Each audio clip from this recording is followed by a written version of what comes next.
నాకు డౌట్ ఏంటంటే, ఇప్పుడు ఇన్నిన్ని రేట్లు పెట్టిన తర్వాత ఎవరొస్తారన్న గారు, వేరే రాష్ట్రాల నుంచి వచ్చి కొనుక్కుంటున్నారు ఇక్కడ. అవును. అంటే ఈ నగరం మనది గూడా గాకుండా పోతది. ఇక్కడుండే వాళ్ళకి గూడా అంత సీన్ లేదు. ఇంక కొనుక్కునే సీన్ లేదు. డెఫినెట్‌గా. కదా! అవును. పక్క రాష్ట్రాల వాళ్ళొచ్చి కొనుక్కునే పరిస్థితి. అవును. సో, ఈ పరిస్థితికి గవర్నమెంట్ అనేది కంపల్సరీ ఒక రెగ్యులేటరీ అనేది చేయాలండి. రెగ్యులేషన్ అనేది హౌసింగ్ సెగ్మెంట్‌లో చేయాలి. ఇప్పుడు వేరే కంట్రీస్‌లో చూస్తే అవును. అఫోర్డబుల్ సెగ్మెంట్‌లో గవర్నమెంట్ రెంటల్ హౌసింగ్ గూడా ఇస్తది. అంటే చూడండి. ఎవరైతే ఇల్లులు కొనలేని వాళ్ళకి గవర్నమెంట్ అఫోర్డబుల్ హౌసింగ్ కట్టి వాళ్ళు రెంట్‌కి ఇస్తారు తక్కువ ఓహ్! రెంటల్స్‌లో. ఇప్పుడు సింగపూర్‌లో చూడొచ్చు, యూకేలో చూడొచ్చు, అన్న డెవలప్డ్ నేషన్స్‌లో ఆ పరిస్థితి ఉంది. కానీ మన దగ్గర మాత్రం అట్లాంటిది లేదు. ఏదో కొద్దిగా అప్పట్లో హౌసింగ్ బోర్డ్ కాలనీ అని పెట్టి లేదంటే అదే అదేదో డబుల్ అట్లా బెడ్‌రూమ్ బట్టి కొన్ని అవి అవును. కూడా పబ్లిసిటీ కోసం చేసినయి ఎక్కువున్నాయి చేసినయి. తప్పితే అంతే. రియల్‌గా ప్రజలకి, పేదోళ్ళకి ఈరోజు ఇల్లు ఇవ్వాలి అనేది గవర్నమెంట్ చూడట్లేదు. అసలు లేదు. ఇంకోటి క్వాలిటీ హౌసింగ్ ఆల్సో ఇంపార్టెంట్. ఇప్పుడు ఇన్ని రోజులు ఒక ఎగ్జాక్ట్‌లీ. కంట్రీ మనం పేద కంట్రీ ఉండేది. పేద కంట్రీ నుంచి ఇప్పుడు కొంచెము we are developing growing country. Developing yes. కంట్రీకి వస్తున్నప్పుడు మనం క్వాలిటీ హౌసింగ్ ఇవ్వడం కూడా గవర్నమెంట్ రెస్పాన్సిబిలిటీ.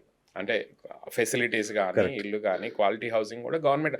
కానీ ఆ దిశలో ఏ గవర్నమెంట్ కూడా పనిచేయట్లేదు. మన correct. Telangana government also not N naught exception. Working. అన్న నాలా దగ్గర ఇక్కడ మన జూబ్లీ హిల్స్ డౌన్‌లో నాలా దగ్గర ఒక అపార్ట్మెంట్‌లో మొన్న అడిగితే 70,000 చెప్పారు రెంట్. మీరు నాలా దగ్గరనే అంటున్నారు. ఇవాళ ఉస్మాన్ నగర్, కొల్లూరులో కూడా 50,000, 55,000, 60,000 అవుతుంది. మీరు ఒక ఎక్కడి నుంచి గేటెడ్ కమ్యూనిటీలో పట్టుకొస్తారన్న? అపార్ట్మెంట్ తీసుకోవాలంటే. వాళ్ళని చూసి నార్మల్ స్టాండర్డ్ లోన్ అపార్ట్మెంట్స్ కూడా ఇవాళ 40,000, ఆ! 50,000 40, చేస్తున్నారు. 50,000 ఎక్కడి నుంచి పట్టుకొస్తారు? ఒక సాలరీ ఎంతుంది మన హైదరాబాదీ సగటు సాలరీ ఎంతన్నా 50. యాహ్! వాడు సాఫ్ట్‌వేరోడైతే ఏదో ఇంకా హై 1,00,000, లెవెల్ తప్ప 1,50,000 ఒక ఉంటది. లక్ష యేసుకునేవాడు 50% రెంట్ కట్టి వాడు ఏముంటాడన్నా? డెఫినెట్‌గా ఇబ్బందికరమైన వాతావరణమే ఉంది. ఆ! ఇవాళ రెంటల్స్ చాలా పెరిగినాయి. లాస్ట్ 5 ఇయర్స్‌లో పోలిస్తే రెంటల్స్ 30-40% అనేవి సిటీలో పెరిగినాయి. వితిన్ ద హ్మ్. సిటీ. ఇప్పుడు ఎవరైనా వర్క్ చేసేవాళ్ళు ఏమనుకుంటారు? సిటీలోనే ఉండాలి. వర్క్ ప్లేస్‌కి దగ్గర ఉండాలి. నాకు ఎక్కువ టైం వేస్ట్ కావద్దు అనుకుంటారు.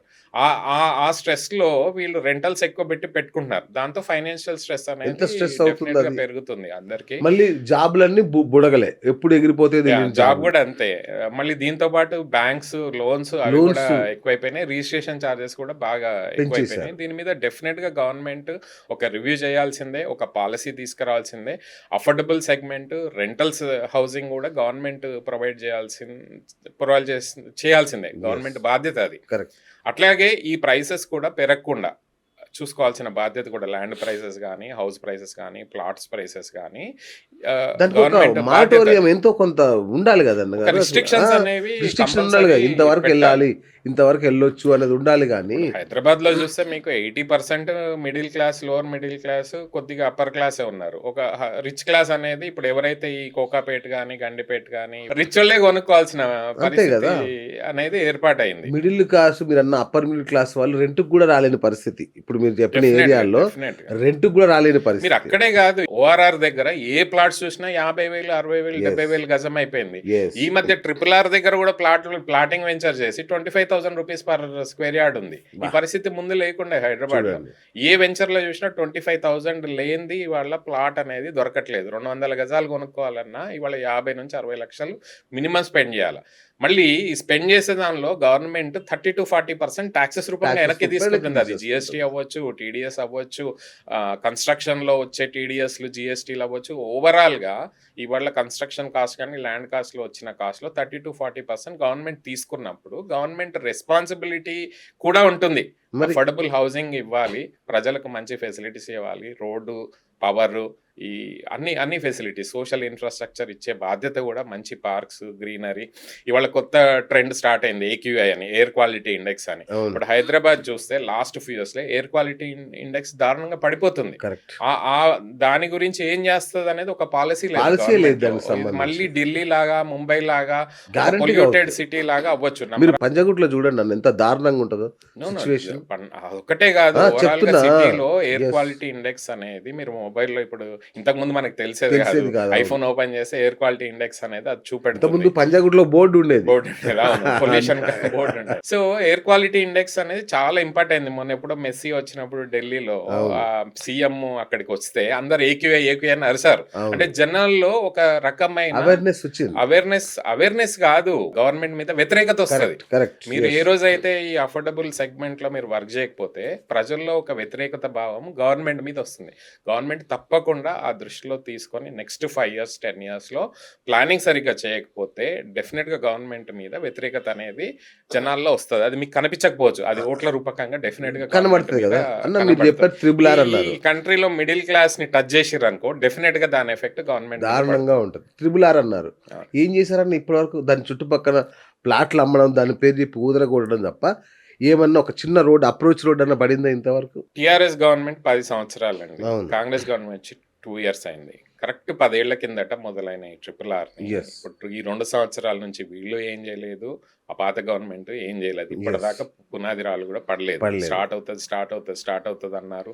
పేపర్ వర్క్ అయింది, ల్యాండ్ అక్విజిషన్ అయింది. ఇప్పటిదాకా దాని ఓపెనింగ్ అనేది జరగట్లేదు. ఈ నెల, నెక్స్ట్ మంత్, ఆ మంత్, ఈ మంత్ అంటున్నారు తప్పితే రీజనల్ రింగ్ రోడ్ అనేది మనకు హైదరాబాద్ కి అత్యవసరమైన రోడ్ అది, which connects all suburbans of Hyderabad. Correct. And Hyderabad city grow అవ్వడానికి రేపు ఫ్యూచర్లో హౌసింగ్ కానీ, ప్లాటింగ్ కానీ అందరికి అందుబాటులో ఉండడానికి రీజనల్ రింగ్ రోడ్ కనెక్టివిటీ అనేది చాలా అవసరం. అది అవును. దాంతో పాటు మెట్రో కనెక్టివిటీ కూడా లాస్ట్ అంతకుముందు వచ్చిన గవర్నమెంట్ దాన్ని పెంచలేదు. ఎన్ని స్టేషన్లు ఉన్నాయి, అన్నీ ఉన్నాయి ఈ రోజుకి. కొత్తగా వచ్చిన గవర్నమెంట్ కూడా చేస్తాం అంటున్నారు. ఢిల్లీకి 4 సార్లు వెళ్ళారు, అలైన్మెంట్లు మారుస్తున్నారు. దాన్ని కూడా రియల్ ఎస్టేటే అంటున్నారు. ఇప్పుడు జనం ఏమంటున్నారంటే ఈ అలైన్మెంట్లు కూడా వాళ్ళ ల్యాండ్ల కోసం రేట్లు పెంచుకోవడానికి, రియల్ ఎస్టేట్ కోసమే అలైన్మెంట్లు కొత్త, ఇప్పుడు పాత వాటిని వదిలేసి కొత్త రూట్లను చేస్తున్నారు. మెట్రో రూట్ అనేది డెఫినెట్ గా అండి ఒక సాంకేతికంగా, అంటే ఒక టెక్నికల్ గా స్టడీ చేసి ఎంతమంది మిడిల్ క్లాస్ వాళ్ళు తిరుగుతున్నారు, ట్రాన్స్పోర్టేషన్ అఫోర్డ్ చేయని వాళ్ళు, కార్లు అఫోర్డ్ చేయని వాళ్ళు ఏ రూట్లలో ఎక్కువ తిరుగుతున్నారు, జాబ్ కోసం ఎక్కువ ఎక్కడ తిరుగుతున్నారు అనే దాని మీద సైంటిఫిక్ డేటా తీసుకుని అది స్టడీ చేసి చెయ్యాలి. కానీ మన దగ్గర హైదరాబాద్ లో అలాంటిది జరగట్లేదు. ఏదో టాప్ లెవెల్ ఎవరో ఇంటర్నేషనల్ కన్సల్టెంట్ ఇస్తారు, వాళ్ళు వచ్చి ఏదో 15 రోజులు సర్వే చేసి ఓ రూట్ మ్యాప్లు డిజైన్ చేస్తారు. గవర్నమెంట్ వాళ్ళకు అనుకూలంగా ఏది ఉంటుందో ఓట్ల కోసమో లేకపోతే ఇంకో రకంగానో బిజినెస్ పరంగానో వాళ్ళు రూట్లు చేంజ్ చేయడం, ఇదంతా అనేది కరెక్ట్ కాదు. ప్రజలు మారారు, ప్రజల్లో ఎడ్యుకేషన్ పెరిగింది. ఇవాళ సోషల్ మీడియా ప్రభావం అవ్వచ్చు, టీవీ ప్రభావం అవ్వచ్చు, జనాల్లో అవేర్నెస్ బాగా పెరిగింది. మీరు ప్రజల అవసరాల కోసం పనిచేయకపోతే డెఫినెట్గా ఫ్యూచర్లో గవర్నమెంట్ మీద వ్యతిరేకత అనేది ముందుకొస్తుంది. సో ఈ విషయాలలో ఏదైతే నెక్స్ట్ లెవెల్ ఆఫ్ నెక్స్ట్ జనరేషన్కి కావాల్సిన అవసరాలు మనం క్రియేట్ చేయలేదనుకోండి, సస్టైనబుల్ లివింగ్ అవ్వచ్చు, రెంటల్ హౌసింగ్ అవ్వచ్చు, క్వాలిటీ ఇన్ ఎయిర్ అవ్వచ్చు, పొల్యూషన్ లేని సిటీ అవ్వచ్చు, ఇట్లాంటి వాటి మీద ఫోకస్ చేయకపోతే జనాలకి వ్యతిరేకత అనేది డెఫినెట్గా గవర్నమెంట్ మీద ఛాన్స్ ఉంటుంది. Hi friends, thank you for watching this video. ఈ వీడియో కనుక మీకు నచ్చినట్లయితే దయచేసి లైక్ చేయండి, షేర్ చేయండి. ముఖ్యంగా మా ఛానల్ 24/7 న్యూస్ టీవీని సబ్స్క్రైబ్ చేసుకోండి. ఆ తర్వాత మీ విలువైన అభిప్రాయాల్ని, మార్పులు, చేర్పులు, కావాల్సిన వీడియో ఏమన్నా ఉంటే మన వీడియో కింద కామెంట్ సెక్షన్లో కామెంట్ రూపంలో తెలియజేయండి. నమస్కారం, సాయిదంచిక మాట్లాడుతున్నాను. ప్లీజ్ సబ్స్క్రైబ్, షేర్, లైక్ చేయండి 24/7 టీవీ ఛానల్. హాయ్ నమస్తే, నేను మీ Sonia Akula. Please subscribe to 24/7 news TV. Hi అండి, అందరికీ నమస్తే. నేను Mankota Prasad. Please do subscribe 24/7 news TV. Political, entertainment and infotainment updates కోసం like, share, subscribe 24/7 news TV.